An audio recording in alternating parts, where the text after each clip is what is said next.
একজন পুরুষ অপেক্ষা করতেই পারে, যদি অপেক্ষার বিষয়বস্তু হয় কাচ্চি, মার হাতের রান্না। তোর জন্য কেন অপেক্ষা করবো? তুই তো আমার ফুফাতো বোন। চল চল চল, রাত্রি চল, দেরি হয়ে যাবে। আব্বা, তাহলে আমরা যাই। শোনো, সুন্দর করে কথা বলবো। তালিবারে আমিও যাবো। তুমি কই যাবা? আমি হচ্ছি মায়ের বড় ভাই, আমার একটা দায়িত্ব কর্তব্য আছে না। দায়িত্বহীনের মতো কথা বলতেছো। পাত্রী বড় হয়ে তুমি ওখানে যে কি করবে? আব্বা বলো তো কিছু। আচ্ছা, ও যেহেতু না করছে তুই থাক না। আমাকে তরফ থেকে একটা গার্জিয়ান যাওয়া লাগবে না? তাহলে একটা কাজ করো না, এদের হানিমুনের সময় ভাইয়ের জন্য একটা টিকিট করে রাখবো না, ভাই ওখানে যাবে না নাকি? আব্বা বেরোলাম, আসসালামু আলাইকুম। তোর কিন্তু আজকে পুরো আগুন লাগতেছে। যে মনে মনে কথা বলিস না, এটা খুব লাউড। না জানে কথা বলিস কেন? আমি দোয়া পড়তেছি। ও সিনজনে যেটা কথা বলে সব কিছু শুনে, আমি যেখানে আছি। আপনি কি প্রেম করেছেন? না প্রেম করেননি? ভালো। আরেকটা কথা কব, বলে চিন্তা করেছি মানে বিয়ের পর হানিমুন করার জন্য বিদেশ চলে যাবো। মালয়েশিয়া গেলে কেমন হয়? কারণ মালয়েশিয়ার পরে কিন্তু সিঙ্গাপুর বা নদীর এপার আর ও এক টিকিটে ঘুরে চলে আসলাম। তাহার সাথে মেলা, তাহার সাথে কোনো চিন্তা নেই।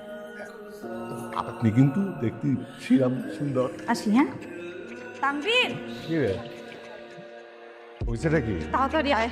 কেমন লাগলো কোটি টাকার পাত্র? দেখ তানভীর, মেজাজ খুব খারাপ, কথা বলিস না। এই না পিসা, আই সেই দরজাটা আটকাই দিলি কেন? কি হয়েছে? কিচ্ছু হয় নাই, দরজা খুলবো না। কি হয়েছে রে? না বলে বসবো কি করে? তোমাদের কিচ্ছু বুঝতে হবে না। যাও, তো ভালো লাগতেছে না, কথা বলতে ইচ্ছা করতেছে না। ছেলেটা কিরাম রে?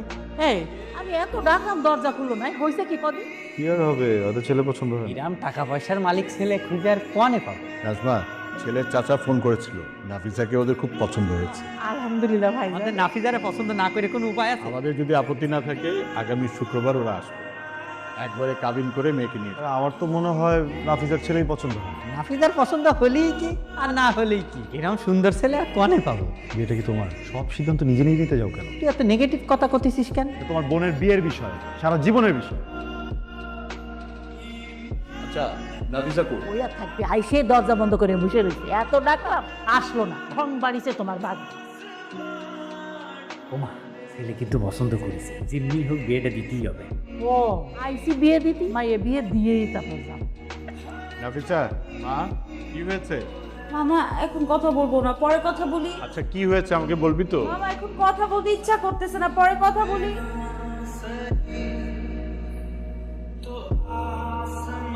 কিরে, কি করিস? প্রবলেম কি তোমার? আসছো, একটা আওয়াজ দিব না? টাকা ভদ্রতা করতে হবে না। শোন, তোরা যে ছেলে দেখতে গেলি কেমন লাগলো? সত্যি কথা বলবো, সত্যিটাই তো বলবি। ছেলে চলে, কিন্তু বিয়েটাতেও করবে, সংসারটাও করবে। আমাকে জিজ্ঞেস না করে আমার হাতে ওর কাছে যাও। আরেকটা বিষয়, উপু আর ভাইয়া কিন্তু বেশি বাড়াবাড়ি করছে। So, তুমি ওদের সাথে জোয়ারে গা ফাঁসেও না প্লিজ। বুঝতে পারছি। চল, আর বসে থাকতে হবে না, কেন চল। ভালো আছো? হ্যাঁ, ওই যে নাস্তা করতেছে। এই নাও, কথা কও। হ্যালো, ভালো। ভালো আছেন? কালকে সাবার পর তো আর খোঁজ খবর নিলাম না। উনি তো তোমার মধ্যে ঢুকে গেছে। মামা! কি হয়েছে? কার সাথে কথা বলছিস? আরে জুলহাস ফোন করেছি। মা, এই বেটার কথাবার্তা ঠিক ঠিকানা নাই, তুমি জানো না। এই এত ঢং করতেছিস কিসের জন্য? একটু কথা কলে কি হয় মামা? আমার কিন্তু মেজাজ খুব খারাপ আছে। কিরে, কি হয়েছে তোর? কিছু হয় নাই কেন, ছেলে পছন্দ হয়নি? মামা, আর কেউ না বুঝুক, তুমি তো বুঝবা না। কিন্তু সবকিছু মিলিয়ে তো পাবি না মা। আমি কি তোমাদের কাছে এতই বোঝা মামা যে আমাকে বিদায় করতে পারলেই তোমরা বাঁচো? আরে না, শোন, ছেলেটার আচার আচরণ খুবই সহজ সরল, আর ছেলেটা খুবই ভালো।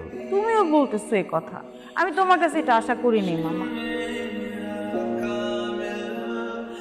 আচ্ছা জলদি জলদি চলে আসলাম, বুঝছিস? আমার তো কি রে, এদিকে আয়, বসে এখানে। আমার সাথে রাগ দেখাচ্ছিস কেন?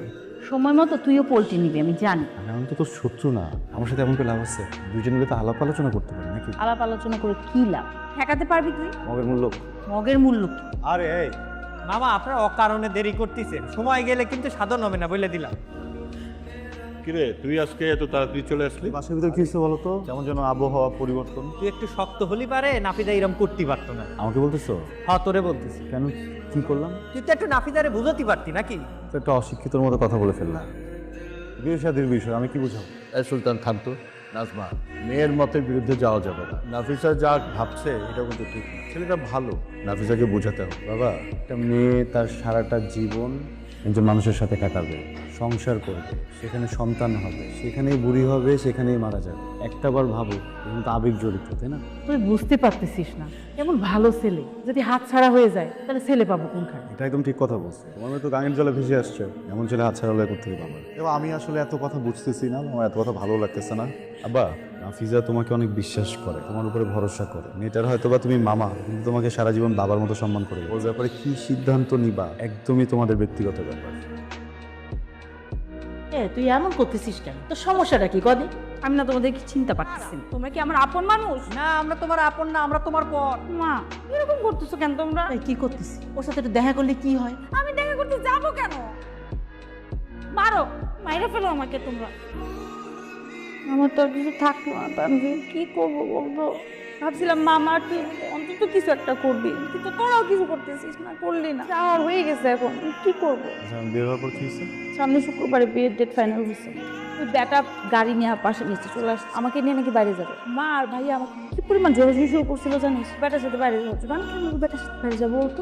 ব্যাটারি তো আমার পছন্দই না। তুই কই? তুই একটু তাড়াতাড়ি বাসায় আসতে পারবি? কেন? ওই যে নাফিজা রাগ করে বাসা থেকে বের হয়ে গেছে। আচ্ছা, আমি কল দিয়ে দেখতেছি। হ্যাঁ, তুই একটু দেখ তো।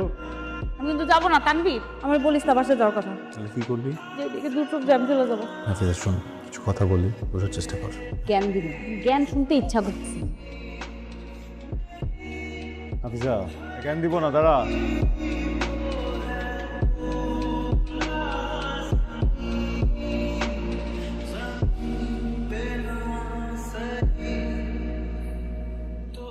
সব খাইছি তোমার। এই কি করতেছ তুমি? সরো। আমাকে ভরসা করে ওখানে আসছে, কেউ কোনো সিন ক্রিয়েট করবা না। কত নিচে নামবা। আমরা কি কেউ ওর খারাপ চাই? কি চাও ওটা দেখা যায়, আমরা অন্ধ না। বাবা, হোয়াট ইজ দিস? কি বলবো তোমাকে? ও তোমাকে আপন বাবার মতো মনে করে।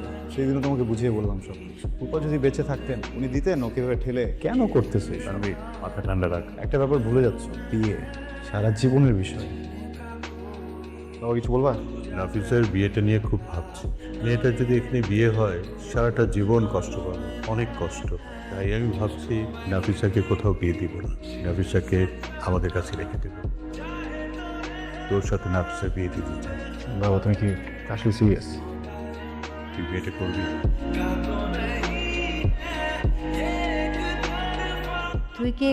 তুমি কি এখানে বসে থাকবা? বসতে পারবে? কথা বলতাম। বলো। আমি না তোর চোখের দিকে তাকাতে পারছি না, লজ্জা হচ্ছে। আমারও। একটা সত্য কথা বলবো? বলো। আমি তোকে ভালোবাসি না, কখনো বাসিও নি, কিন্তু আমি তোর সাথে অনেক কমফোর্টেবল। আমি খুব সুন্দর করে আমাদের সংসারটা গোছাবো, আস্তে ধীরে তোকে ভালোবাসবো। তুই চেষ্টা করবি তো?